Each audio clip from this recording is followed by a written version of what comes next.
राम को जो भगवान बनाया गया था इसमें या जो लोग मानते हैं उनसे हम सवाल करना चाहते हैं और अपने खासतौर से बहुजन समाज के लोगों को बताना चाहते हैं कि राम भगवान कैसे, सब्जेक्ट ये है राम भगवान कैसे।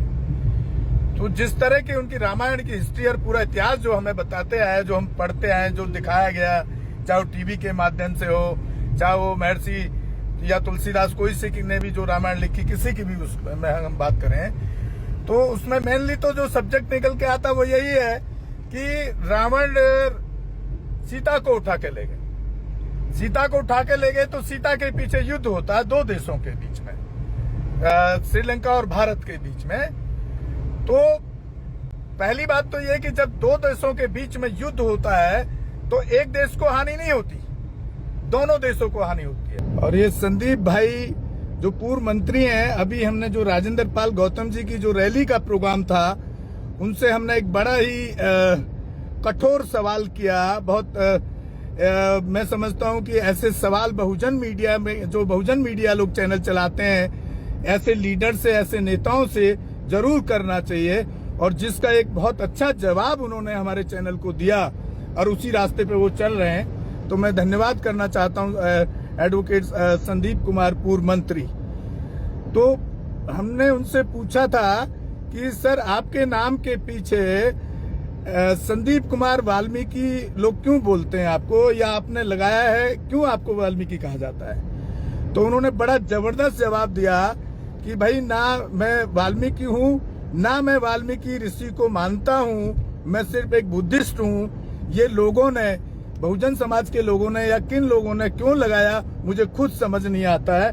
तो एक बहुत अच्छा पॉजिटिव रेस्पॉन्स उनका समाज के बीच में गया इस चीज का, और वहां से पूरे देश से भी उनके लिए काफी, मेरे चैनल पर भी और मेरे मोबाइल पर भी काफी कॉल्स आई हैं कि लोग उनका वेलकम और स्वागत करना चाहते हैं बुला करके।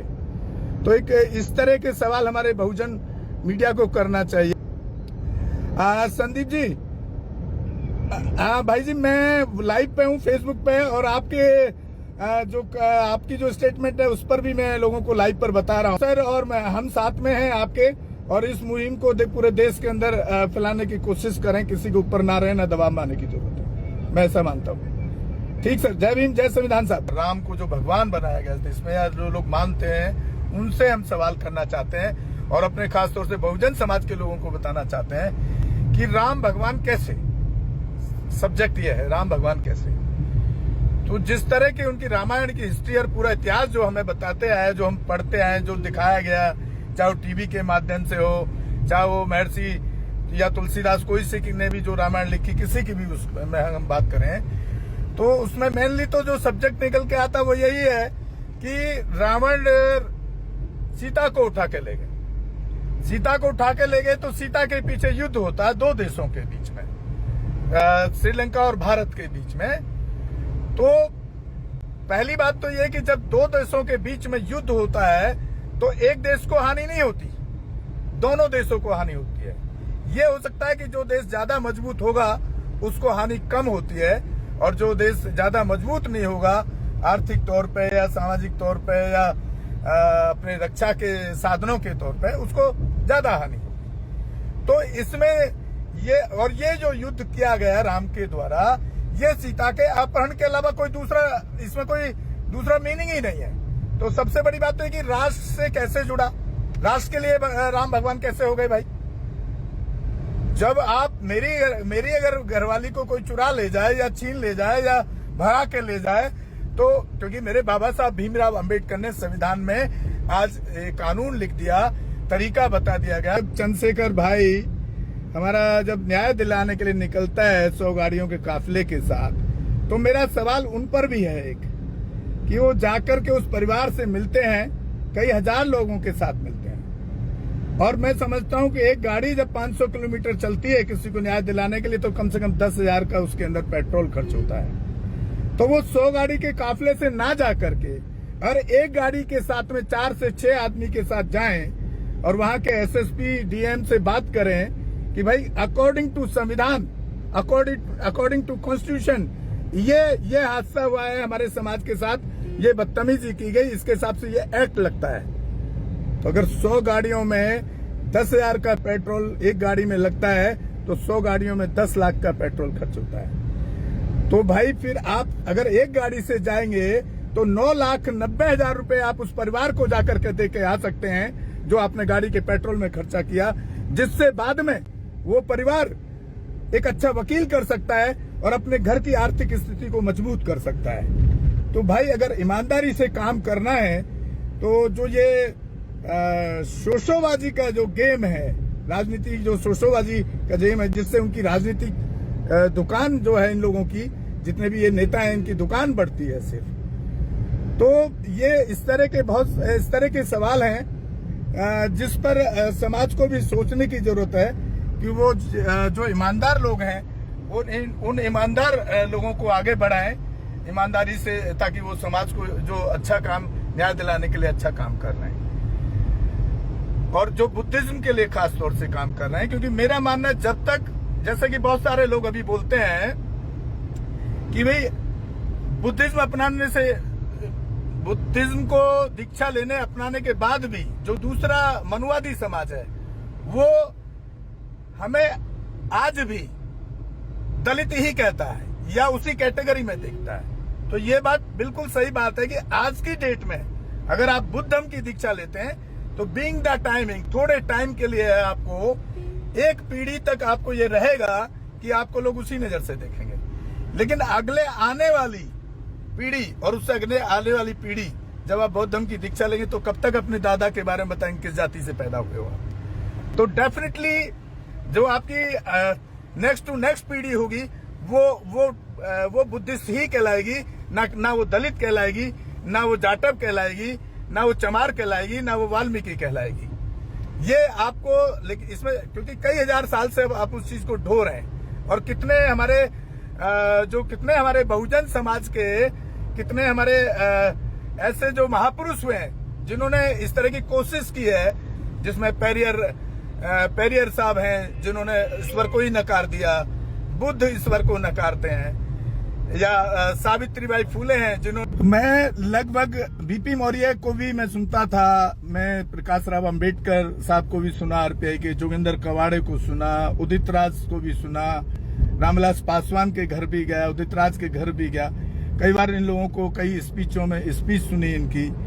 तो मैं इन लोगों ने, जैसे मायावती बहन जी को सुना, सन 84 में बहुजन समाज पार्टी को ज्वाइन किया स्कूल में। मैं उस टाइम 1984 की बात है, 9th क्लास में मैं पढ़ता था उस टाइम। उसके बाद में साहब काशीराम 89-91 में इलेक्शन लड़े, तो इस दिल्ली जिस एरिया में मैं रहता था वहाँ के जो माइक और कमांड, लोगों को मोटिवेट करना, ये सब में मेरे पास भी एक जिम्मेदारी था। और उसी दौरान इलेक्शन के टाइम साहब काशीराम जी जब दिल्ली से लड़े 91 के अंदर, तो मेरे पे चाकुओं से अटैक भी हुआ और मैं लगभग 30-35 साल तक जो भी तन मन धन से सहयोग हो सकता है बैसपा को देता रहा। लेकिन अफसोस की बात यह होती है कि आज तक मैंने बहन जी को, मायावती जी को 100 फीट की दूरी से नहीं देख पाया। अब उनका क्या सिस्टम है, उनके जो अध्यक्ष हैं, जिला अध्यक्ष हैं या विधानसभा अध्यक्ष हैं, उनका काम करने का तरीका नहीं आता। और ये अकेले मायावती बहन जी की बात नहीं कर रहे हैं, जो भी लीडरशिप बहुजन समाज में पैदा हुई है, साहब काशीराम जी को छोड़ करके बाबा साहब के बाद में ये बहुजन नेताओं ने सबसे ज्यादा बाबा साहब अंबेडकर के नाम का दोहन किया और इस्तेमाल किया, और बहुजन समाज को बाबा साहब के अंबेडकर के नाम पर ये लोग आज तक बेचते रहे हैं। मुझे ऐसा लगता है और ये बिल्कुल एक हकीकत सच्चाई है। अब जिस तरह से आपको मैं कुछ अभी, जैसे अभी चंद्रशेखर युवा हमारे जो भाई है, उन्होंने कुछ लोग नया क्रिएशन करते हैं हमारे समाज को इकट्ठा करने के लिए या यूथ को इकट्ठा करने के लिए। इस तरह के नए क्रिएशन बुद्ध धर्म के नाम पे, बाबा साहब के नाम पे बीच में आते हैं और लोग एक्साइटेड होकर के उस संगठन के साथ जुड़ जाते हैं तन मन धन से, और बाद में जब उसका रिजल्ट हम देखते हैं तो उसका रिजल्ट बाद में 0 हो जाता है। ये आखिर ऐसा क्यों है? इसके पीछे क्या कारण है?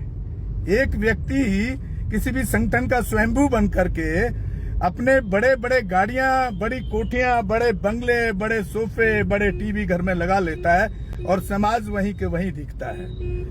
तो इसकी गहराई में भी जाना जरूरी है जैसे मैं भीम आर्मी या आजाद समाज पार्टी के अगर हम चंद्रशेखर भाई पे बात करें, युवा साथी हैं हमारे, उन्होंने एक नारा दिया कि गर्व से कहो हम जाटव हैं, चमार हैं, वाल्मीकि हैं या खटीक हैं, जाति के नाम पे नारा दिया।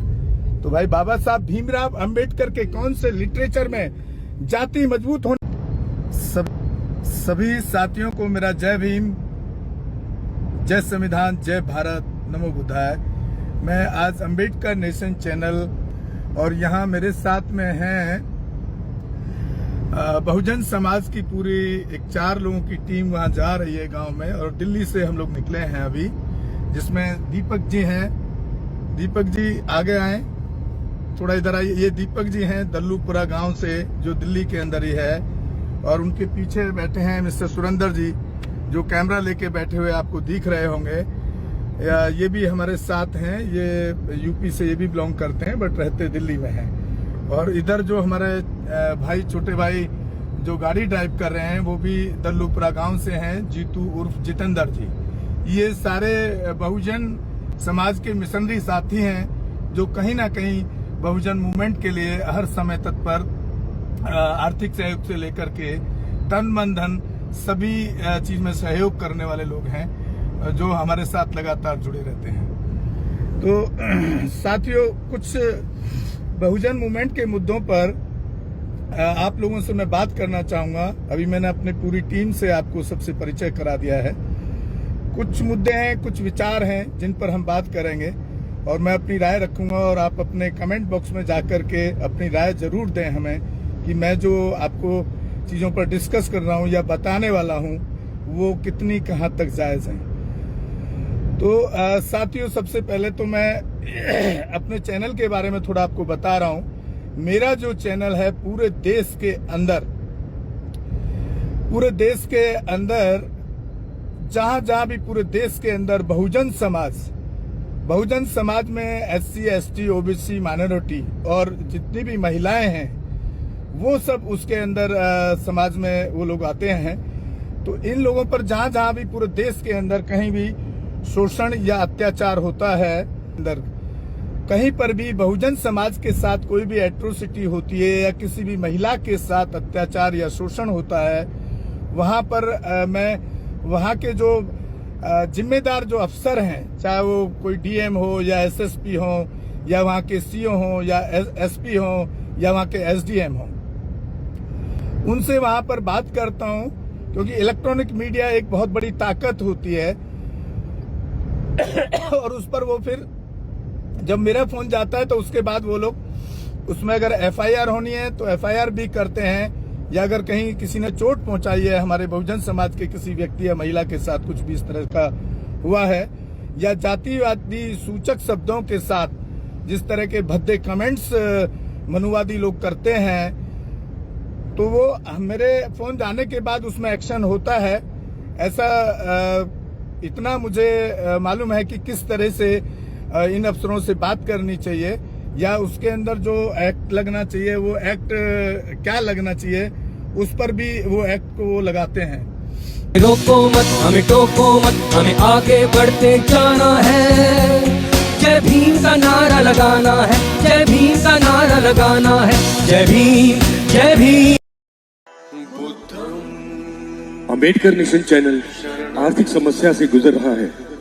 अगर आप बहुजन समाज में बाबा साहेब अंबेडकर और तथागत बुद्ध की विचारधारा को अधिक से अधिक लोगों तक पहुंचाना चाहते हैं, तो हमें आर्थिक सहयोग प्रदान करें, ताकि हम अपने चैनल के माध्यम से देश विदेश में समता, बंधुता, एकता और संवैधानिक अधिकारों को ज्यादा से ज्यादा लोगों तक पहुंचा सकें।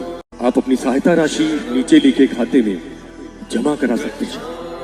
खाता धारक गौतम रत्ना, खाता संख्या 3169576865 IFSC कोड SBIN 0060336, बैंक भारतीय स्टेट बैंक।